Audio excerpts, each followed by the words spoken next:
Voltei. Bom, eu parei na situação em que eu descrevo um condutor elétrico em que sobre ele está aplicada uma diferença de potencial elétrico, né? E aí, se eu tenho, quando eu tenho uma situação de um condutor elétrico, né? Geralmente, esse condutor elétrico ele é constituído de um metal e dentro desse metal, as cargas livres dentro dele são tomadas como as cargas negativas. Daí, se eu tenho uma diferença de potencial entre duas posições aqui, e o potencial em B é maior do que o potencial em A, então as cargas fluem para o lado em que o potencial é maior, as cargas negativas. Esse aqui é o efeito natural dentro da situação que eu tenho um condutor elétrico, que eu tenho uma diferença de potencial. As cargas elétricas que são negativas, que são as que estão disponíveis ali para movimento, elas tendem para regiões de potencial maior. Só que convencionalmente, os cientistas, os físicos e os professores decidiram que, na verdade, de uma maneira equivalente, quem se movimenta são as cargas positivas. Então, uma quantidade de convencionou-se com uma quantidade equivalente de cargas positivas, em vez de tender para o lado de potencial positivo, de potencial maior, essas cargas negativas, elas tendem para as regiões de menor potencial. Então esse caso aqui que está descrito aqui é convenção, mas o real mesmo, o verdadeiro, são as cargas negativas indo do negativo e chegando ao positivo, tá? Bom, eu já dei a definição também de carga elétrica, né? De carga elétrica não, de corrente elétrica. E aí agora a gente vai ver algumas implicações de corrente elétrica aí na natureza, né? Uma situação que um dispositivo elétrico que eu já vou introduzir aqui no conceito, nos nossos conceitos, é o dispositivo elétrico do circuito, é o dispositivo do circuito, né? O circuito elétrico. Ele vai ser bastante recorrente aqui nos nossos estudos de eletrodinâmica, tá? Ou circuito elétrico. Então, o primeiro circuito elétrico que você vai ver é um circuito simples, em que ele é basicamente uma bateria, né? Uma bateria de corrente contínua ou corrente fixa, né? E aí nessa bateria eu tenho o polo positivo, o polo negativo. Então vou desenhar aqui o polo positivo, o polo negativo, correto? E aí eu tenho um fio ligado a eles, né? Aqui eu vou desenhar uma chave, né? Vou desenhar uma chave aqui. Já explico o que é essa chave, né? Então aqui a chave está aberta, né? É como se fosse um disjuntor. Aqui a chave está aberta, correto? E aí esse fio tende até aqui. Bom, o que funciona aqui? Aqui, da situação que está aqui, né, é a chave. O que está descrito aqui é uma chave aberta, né? Chave aberta. Qual é a diferença de chave aberta para chave fechada? O caso da chave fechada, ela teria uma aparência mais ou menos dessa aqui, assim. Ó.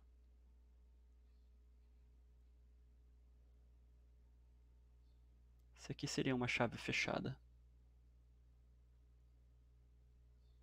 né? Então, chave aberta e chave fechada. Qual é a diferença de uma para outra, além da aparência, né? Quando eu tenho chave aberta, significa que esse fio aqui não está ligado a esse fio. Então esse circuito não está funcionando. É claro que eu preciso ter um resistor aqui. Eu já vou introduzir já o conceito de resistor aqui. Não, em vez de colocar o conceito de resistor, eu vou colocar uma lâmpada aqui.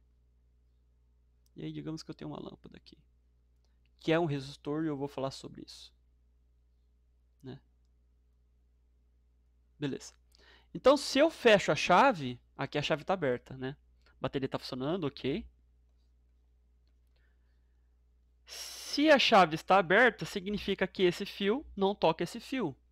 Mas se a chave fecha,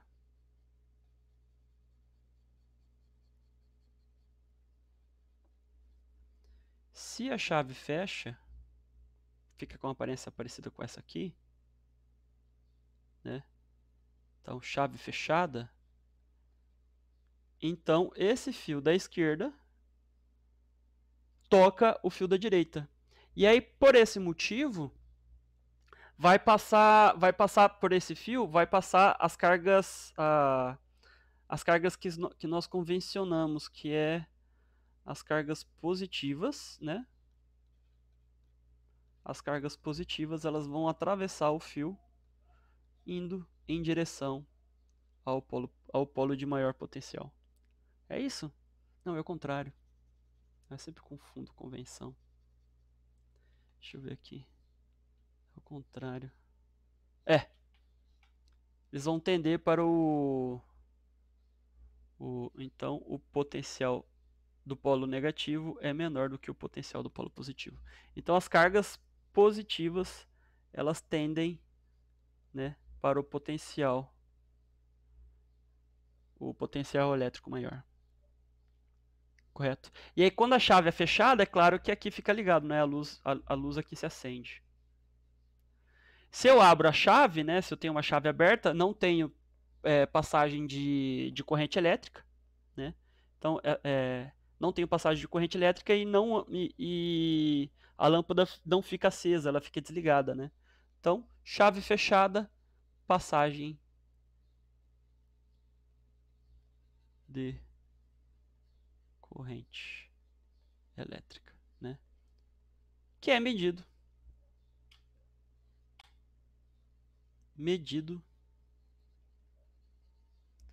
pela intensidade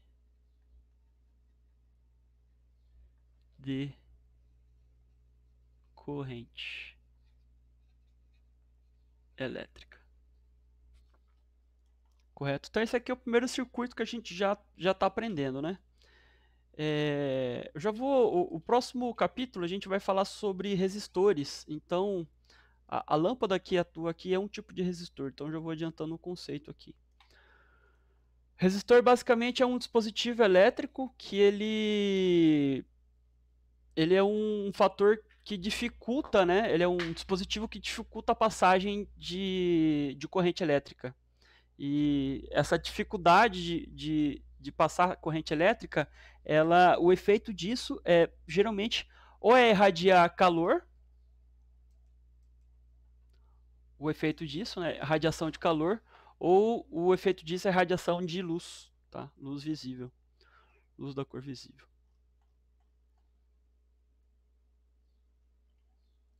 Eu vou trazer um gráfico aqui. Vou resolver uma questão aqui. Ela tá aqui, ó.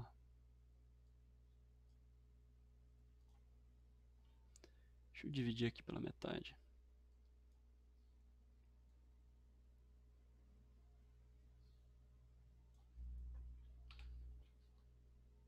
Não vou precisar dividir pela metade, não. Já vou pegar daqui.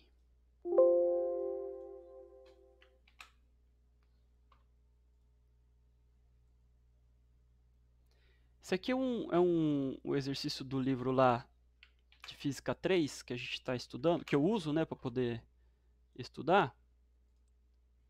Vou colocar tudo na mesma camada. Então, o gráfico representa a intensidade de corrente que percorre um condutor em função do tempo. Determine a carga elétrica que atravessa uma seção transversal do condutor entre os instantes de 0 a 2 segundos e 2 a 4 segundos, né? Bom, primeiro a gente vai pegar uma informação que é muito importante para a gente aqui. Talvez a gente utilize essa informação aqui. A informação é a seguinte: qual é a equação matemática que mede a intensidade de corrente elétrica, né? A corrente elétrica, na intensidade de corrente elétrica é igual quantidade de carga que atravessa pela seção transversal dividido pelo dividido pelo intervalo de tempo que demanda essa passagem dessa quantidade de carga, correto? Beleza? Nossa. Então a gente pensa assim, ó. Se eu quero saber o quanto de carga está atravessando por uma seção transversal desse condutor, então eu pego o intervalo de tempo que está dividindo, passo para o outro lado multiplicando. Intensidade de corrente elétrica vezes o intervalo de tempo é o que eu vou usar para poder determinar a quantidade de carga que está atravessando. Agora veja só. Veja aqui que eu tenho uma situação de 0 a 2 segundos, né? Então, entre os instantes de 0 a 2 segundos. Então, veja aqui em que eu tenho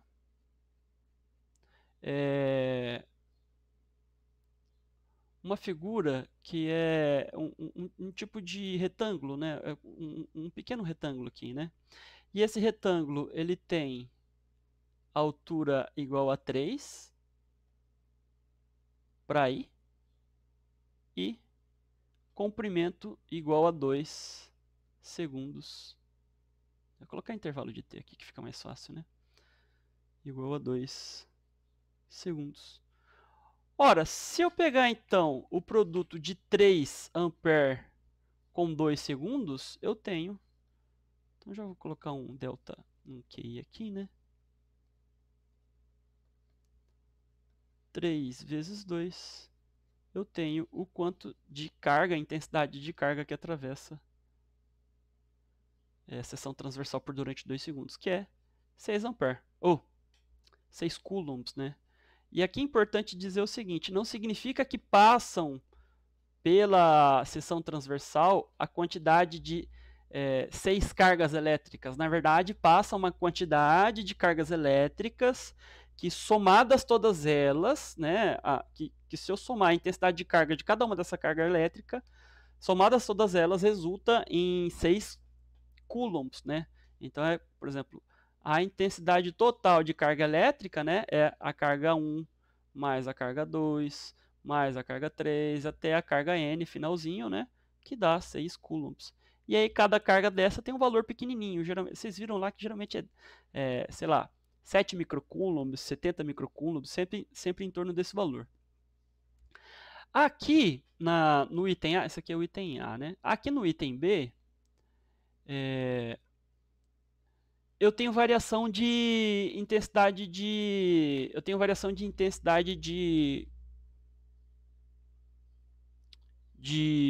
corrente elétrica, né? Quando eu entro numa situação dessa, lá no ensino superior, a gente utiliza cálculo diferencial integral. Só que como é uma situação muito simples, o cálculo integral utilizado aqui ele é muito simples. Ele vai se resumir somente no cálculo da área abaixo desse gráfico aqui, ó. Né? Então, esse gráfico de 2 até 4 é um trapézio, né?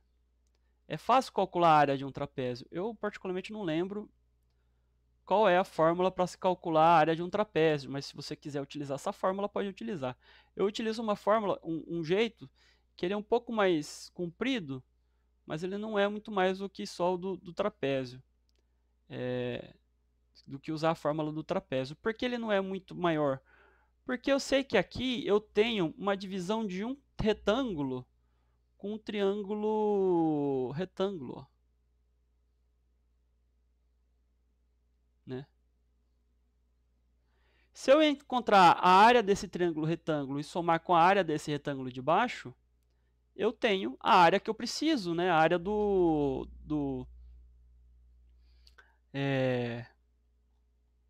eu tenho a área do trapézio, que é equivalente, né? Então, olha só como que eu calculo. Ó. Vou colocar delta aqui, que é simplesmente calcular a área de A1, né? E somar com a área de A2. A área de A1 e somar com a área de A2. A área de A1 é simples, é calcular a área de um retângulo, que é a base vezes a altura, né? Aqui no caso, a base vale 2, a altura também vale 3. Então, 2 vezes 3 igual a 6. Em A2, daqui, né, dessa posição até aqui em cima, eu tenho 3 unidades, correto? E a base dele, 2 unidades também. Só que cálculo de área de retângulo é base vezes altura dividido por 2.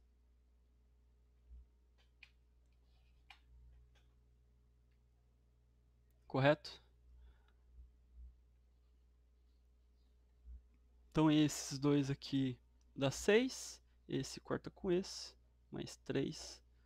Intensidade de carga que passa, né, entre o intervalo de tempo de 2 a 4 segundos é 9 coulombs. Então, se eu somar todas as cargas que atravessa a seção transversal por durante o intervalo de tempo de 2 até 4 segundos, então passam por lá 9 coulombs, tá?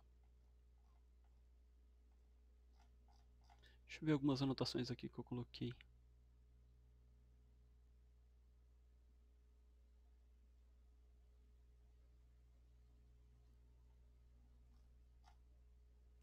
Bom, vocês sabem que aqui já vale destacar a segurança, né, dos aparelhos elétricos, né? Então, quando você fala que você toma um choque, o ato de você tomar choque, ele significa o seguinte, né? O que significa o ato de tomar choque? O ato de tomar choque é quando atravessa por você uma corrente elétrica, é literalmente isso, tá? Bom, como funciona isso? Então, digamos que você digamos que você, não vou colocar você porque vai parecer uma tragédia, mas digamos que vai acontecer uma tragédia com uma pessoa qualquer, né? Não é você, mas é uma tragédia que vai acontecer com uma pessoa, e é uma tragédia no sentido de que ela vai se machucar, mas não vai se machucar a ponto dela ficar com sequelas permanentes. Ela vai machucar feio, vai passar um susto, né? Então, como o choque, né? Você certamente conhece alguém que tomou um choque muito forte, ou já deve ter tomado um choque muito forte. Eu já tomei um choque muito forte daqueles que eu achava que eu ia morrer. E como funciona esse choque muito forte, né? Acontece o seguinte, o chão, ele é chamado de terra, né? É onde todas as cargas fluem para o chão, né? A tendência é que o chão é a região de menor potencial possível, né? Então, o potencial da Terra, digamos que ele é menor do que o potencial daqui. Por exemplo, digamos que eu tenho um aparelho elétrico aqui, né, que está funcionando. Digamos que eu tenho uma bateria super forte aqui, ó. Então aqui é aqui seria o positivo, né? O polo positivo de uma bateria super forte. E aqui é o polo negativo. Beleza?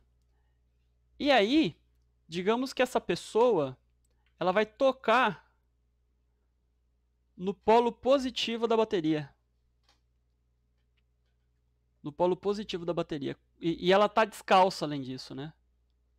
Não, e ela tá descalça, ela tá tocando o chão. Descalço. A pessoa está descalça.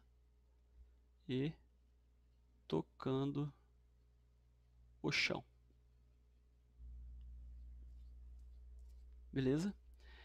E aí ela toca no polo da bateria aqui, ó, polo positivo.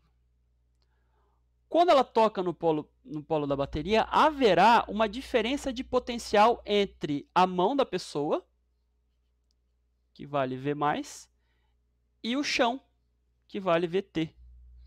Onde o potencial na terra, no chão, é maior do que o potencial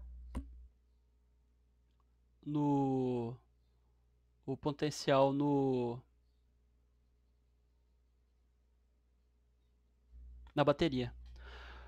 Quando isso ocorre, as cargas negativas, olha, veja bem, eu não estou me referenciando elétrons. Eu estou me referenciando a cargas negativas, porque dentro do seu corpo, além de ter cargas elétrons, existem íons, né? Então, o nosso corpo é recheado de íons, né? Íons positivos, íons negativos, enfim. As cargas do nosso corpo, elas vão seguir o seguinte caminho. Se aqui é positivo, um potencial maior, então as cargas negativas vão subir. Então haverá uma corrente elétrica subindo. E as cargas positivas irão descer. Então eu vou ter uma corrente para cima e uma corrente para baixo. Né, em essência, vai acontecer isso. Se essa diferença de potencial aqui for muito grande, né, se essa diferença de potencial aqui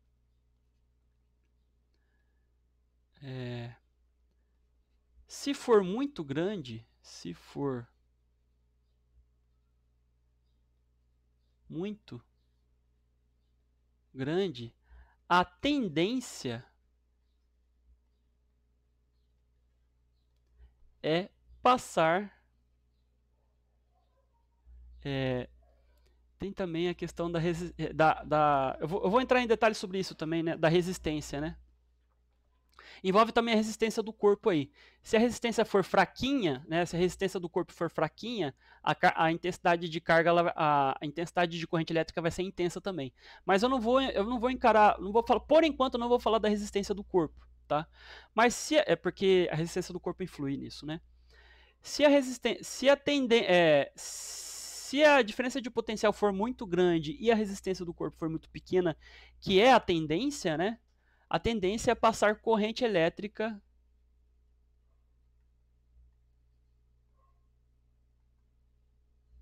pelo corpo. E aí você tem o efeito do choque, ou seja, o choque elétrico. Acontece muito parecido se você, em vez de colocar a mão no polo positivo de uma bateria muito forte, quando eu falo bateria muito forte, é uma bateria, é um conjunto. Quando eu falo uma bateria muito forte, imagine dezenas de baterias de carro. Não é uma bateria só, tá? Então são várias baterias de carro, uma bateria muito forte. Então, mas em vez de você pensar numa bateria muito forte, imagina em uma tomada, né? Uma tomada que ela não esteja protegida, né? Sem aqueles pinos de segurança. Digamos que é uma tomada peladona aqui, né? Que ela tá pelada aqui, ela não tem nenhum tipo de proteção. E você toca nessa tomada, né? E você toca nessa tomada,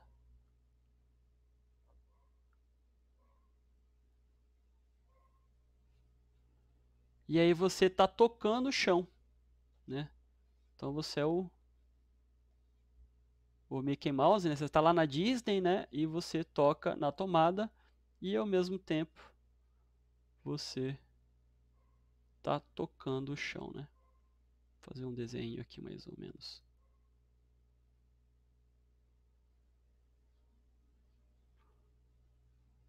Então você é o cara que está na Disney. E você toca o chão. Você está descalço, né?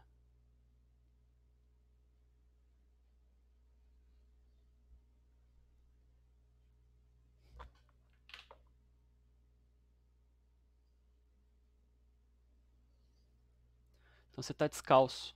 Então vai haver uma diferença de potencial muito grande, né?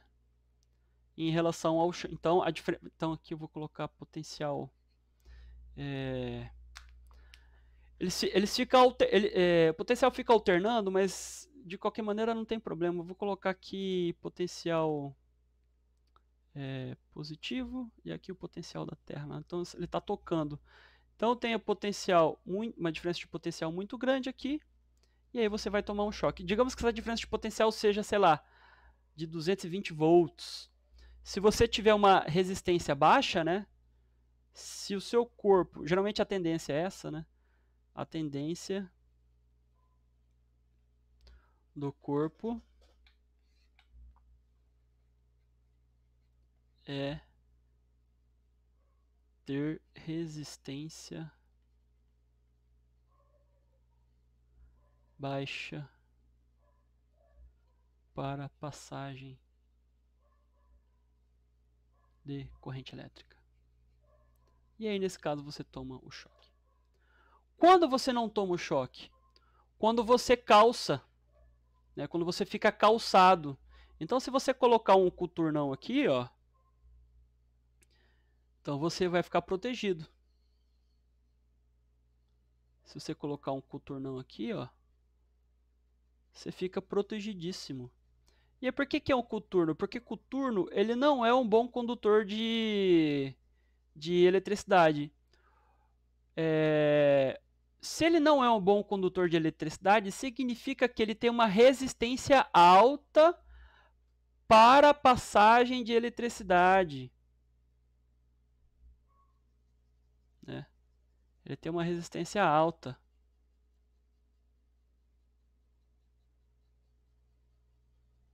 Correto? Então você colocou um coturnão aqui. Serve chinelo? Serve chinelo também. Serve qualquer coisa de borracha. Então, se eu coloco aqui um coturno, né, não tem mais passagem de corrente elétrica. E aí, no caso, o potencial elétrico aqui embaixo é igual a VT, que é o mesmo potencial elétrico em cima. E aí, nesse caso, não há diferença de potencial elétrico. Né? Se aqui embaixo for VT igual ao VT de cima, né? Então, diferença de potencial elétrico é zero. E aí eu não tenho. Não há passagem de corrente elétrica.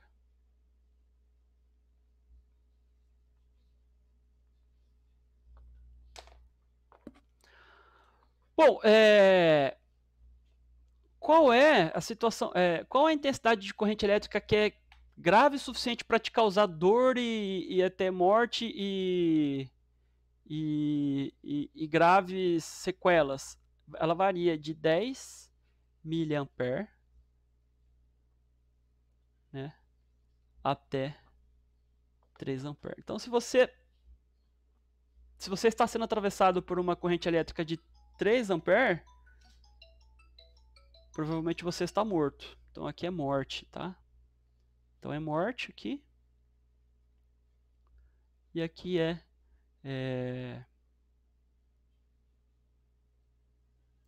que eu colocaria aqui? Ferida? Não, é lesões. Lesões e queimaduras, né? Queimaduras. Outra coisa também, por que motivo quando a pessoa recebe um choque muito forte, por onde o choque entra e por onde o choque sai, ela fica queimada? Pelo seguinte, conforme, de um modo muito parecido com o que acontece no resistor, a gente vai falar sobre resistores na aula que vem. Então, digamos que eu tenho, sei lá, o dedo do pé da pessoa aqui, né? Um dedo de pé aqui. Né? Então, um dedão aqui. Então, como que funciona o dedão de um pé aqui, né? Dentro do dedão de pé, dedão do pé é constituído de o que é? Cálcio, água, íons, né? Íons positivos, íons negativos.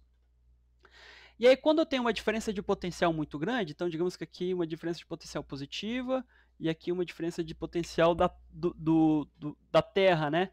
Aí as cargas vão fluir daqui de baixo para cima. Só que quando elas vão fluir, elas fazem um caminho meio que truncado. Elas vão de uma maneira homogênea, assim como se fosse um fluxo laminar de água ou um fluxo laminar de fumaça, assim. Elas não vão de uma maneira homogênea. Na verdade, elas tomam um caminho meio errático aqui, assim, ó. Elas vão se chocando com a rede cristalina, com as diferentes redes cristalinas que tem dentro do pé. E conforme elas vão se chocando, elas vão vibrando. E essas vibrações que acontecem, né, elas vão vibrando, você aprendeu isso lá no segundo ano do ensino médio. Quando eu tenho um material que ele vibra internamente, o que acontece? A temperatura sobe. é por esse motivo que queima, por isso que fica queimado a pessoa. Tá?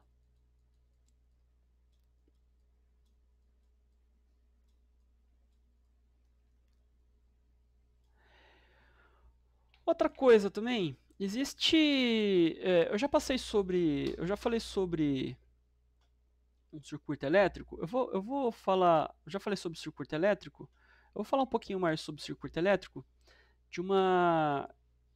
do ponto de vista assim, ó. Digamos que eu tenho uma situação assim, ó. Um circuito elétrico que se divide em 3 ramos aqui, né? Aí, tá, beleza. Então aqui é positivo, aqui é negativo, né? E as cargas fluem do lado positivo. Então, o sentido convencional da corrente, né?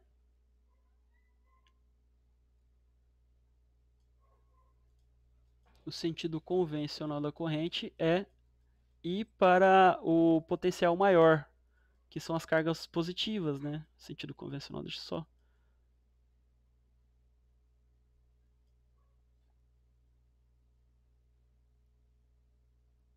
Uhum.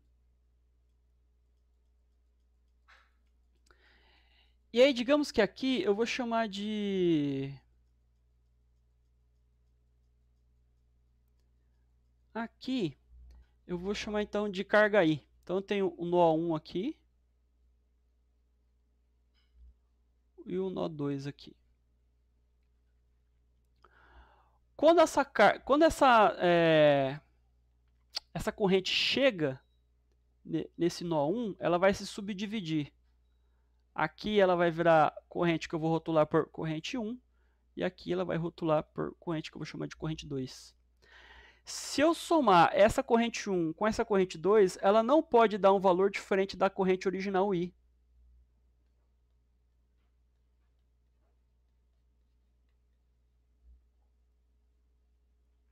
Correto?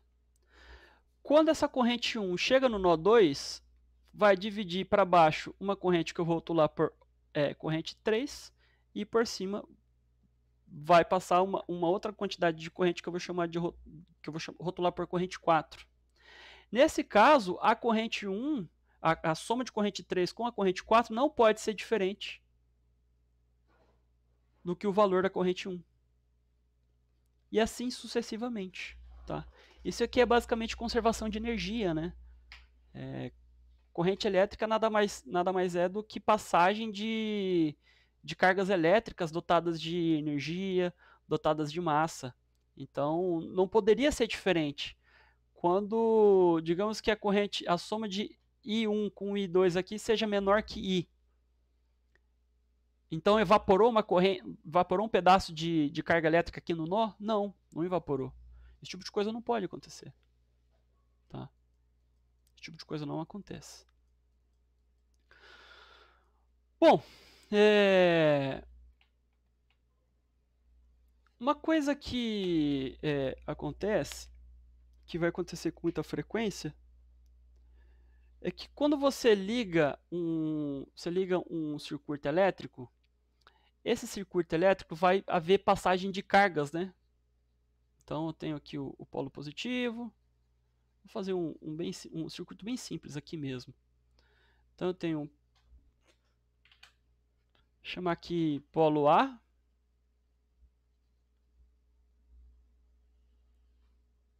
né?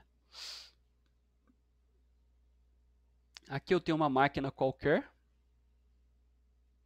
tem uma máquina aqui. Geralmente essa máquina é um resistor simples, mas pode ser um conjunto de resistores, capacitores, indutores, etc, etc. E aqui eu tenho o polo em B, o polo B, né? E eu digo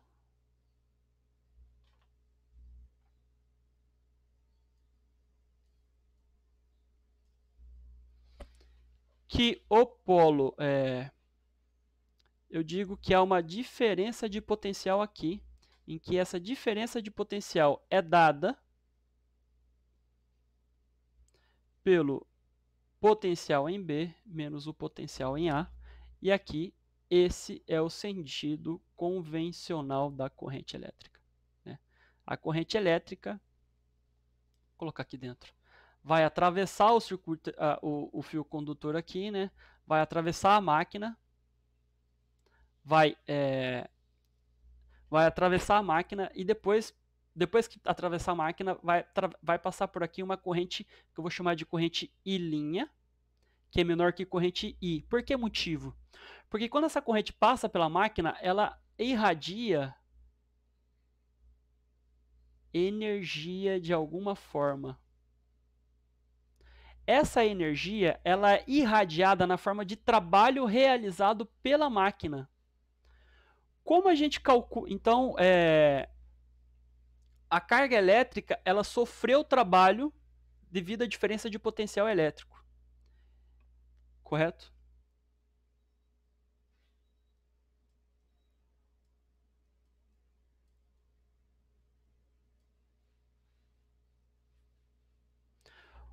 Deixa eu ver aqui.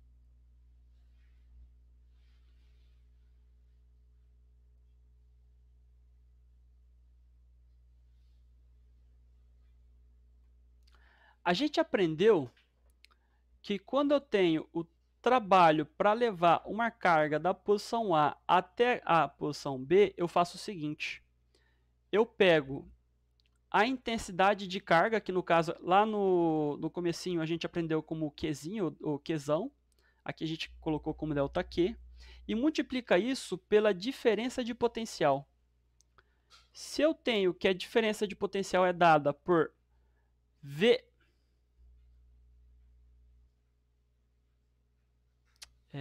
parte do início até... Aqui é o início e aqui até o fim. É diferente, tá? Aqui é o ponto de partida, aqui é o ponto de chegada. Pronto, agora ficou melhor. E aí o potencial em B é maior do que o potencial em A.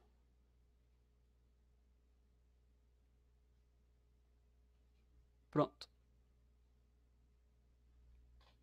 Correto? Então esse é o trabalho realizado para levar a carga da posição A até a posição B. Correto? E quando eu efetuo aqui a distributividade, né, do ΔQ nos potenciais, eu tenho o seguinte: ΔQ VA menos ΔQ VB.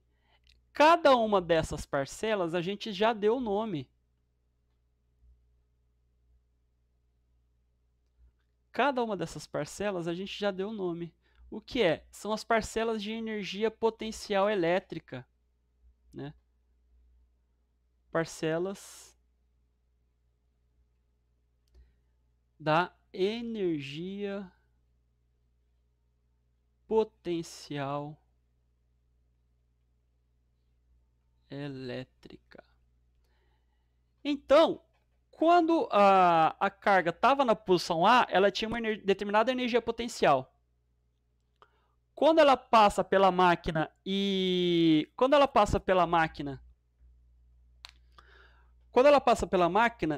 atravessa a máquina, ela vai ter uma outra quantidade de energia potencial. Quando ela passa para o outro lado, ela vai ter uma energia potencial menor, né?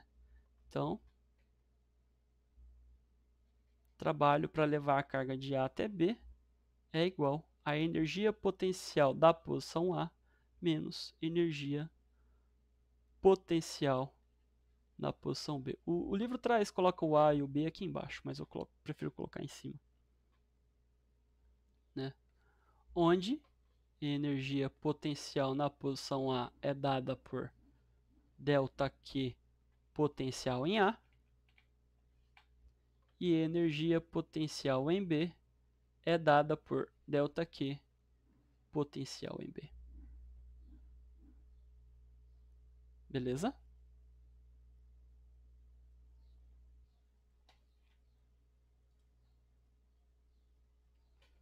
E aí a gente tem uma situação que ela é assim, ó.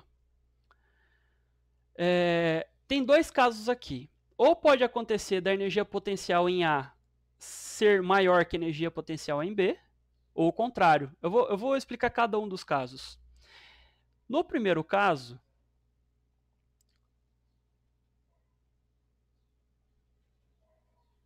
em que a energia potencial em A é maior do que a energia potencial em B, significa que foi um movimento, né, um movimento de cargas espontâneo. Então, isso tem como consequência um movimento espontâneo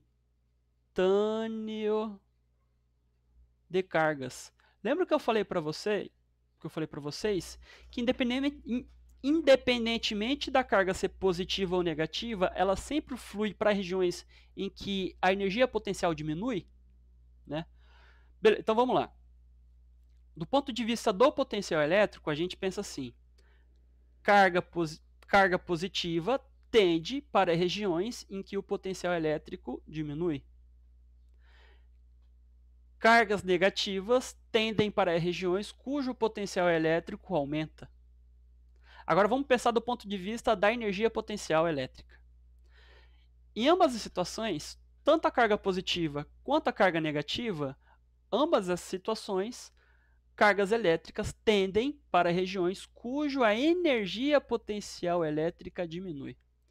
Então, se a posição B é a posição final e resulta numa energia potencial menor do que a energia potencial em A, então espontaneamente essas cargas fluíram, né, para a região B. Né? E quem realizou trabalho sobre essas cargas foi o gerador elétrico. Ele funcionou como se fosse uma bomba, um bombeador. Né? Ele que foi empurrando as cargas. Essa energia gasta que fez com que as cargas diminuíssem, né? Quem foi o responsável por diminuir a energia potencial das cargas foi o trabalho realizado pelo gerador elétrico. Então esse trabalho aqui que a gente calcula aqui é o trabalho realizado pelo gerador elétrico e consequentemente foi a energia consumida, né? Energia consumida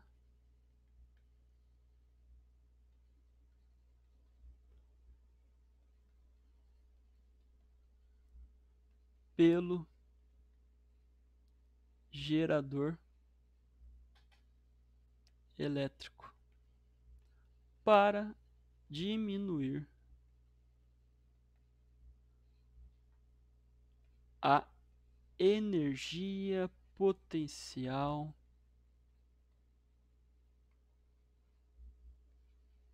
elétrica.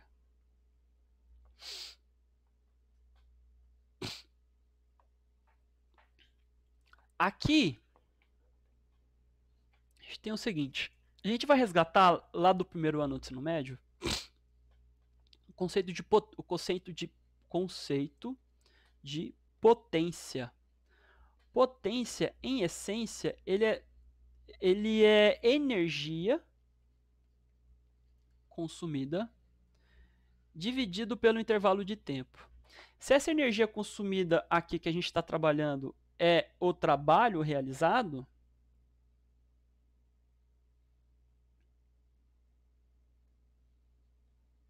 então a gente vai colocar o trabalho realizado. Se esse trabalho realizado resulta numa diferença de energia, potencial elétrica, então a gente vai colocar essa expressão aqui.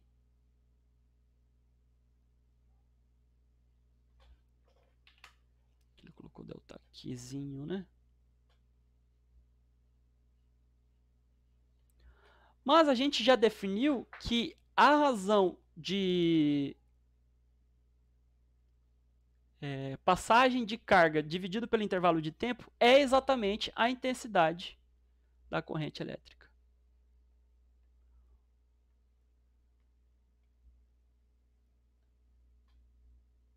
Então, essa razão aqui é igual a essa energia. E se eu quero saber qual foi a energia elétrica consumida pelo aparelho elétrico que realizou trabalho sobre a carga, eu pego, eu lembro, né, que se de um lado eu posso escrever que potência é o trabalho realizado dividido pelo intervalo de tempo, do outro eu posso dizer que se esse trabalho realizado foi a energia elétrica consumida, então eu encontro que a energia elétrica consumida pela máquina é igual à potência dessa máquina vezes o intervalo de tempo.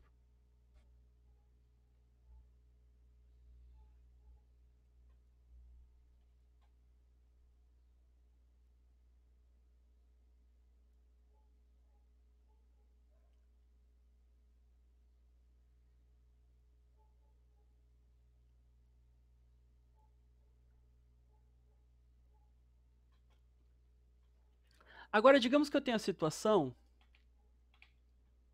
uma situação assim, ó. Eu vou já passar esse ponto aqui. Tem um capítulo só sobre gerador elétrico. Digamos que eu tenho um segundo caso aqui, em que eu tenho que a energia potencial em A, ou seja, não é espontâneo, é menor do que a energia potencial em B. Que situação seria essa?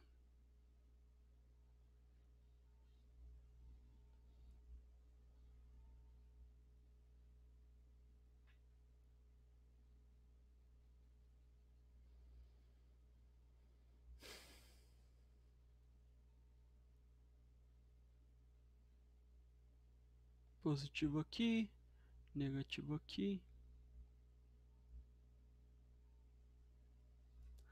Então aqui não, em vez de positivo e negativo, vou colocar B aqui, A aqui, onde VB maior que VA.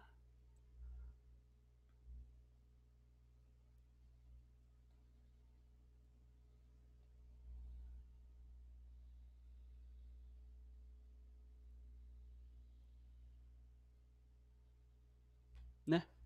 E a tendência é, né, a corrente seguir esse sentido aqui. Então, digamos que eu deixo fluir, né, e é importante ter um resistor aqui, dissipando energia. Já vou falar sobre isso.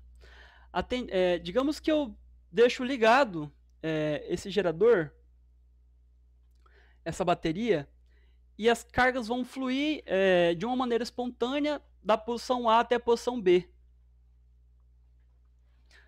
Só que aí vai acontecer o seguinte: vai fluir tanta carga aqui no polo positivo que vai acabar saturando de cargas positivas aqui.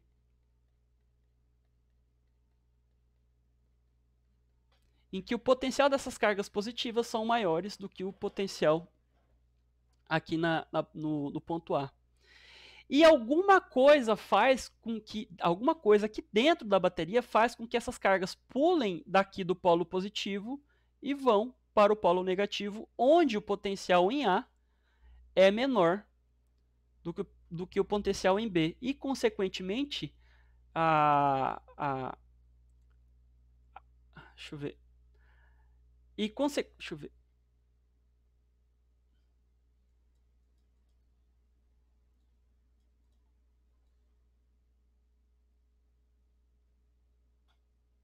Fiz errado aqui.